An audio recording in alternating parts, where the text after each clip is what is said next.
An unsuspecting jogger in Chicago gets swept over by a large wave while out on a run along the city's Lakeshore Drive. Getting up, he makes a run for it, but he's not in the clear yet. Thankfully, he gets away.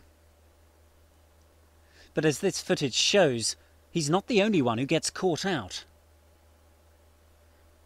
This cyclist also has a lucky escape as he's slammed by the water coming in from Lake Michigan.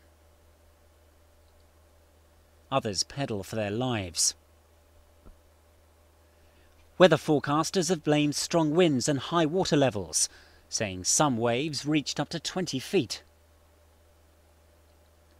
Flood warnings have now been issued, while police have closed exposed pathways to prevent what could turn to tragedy.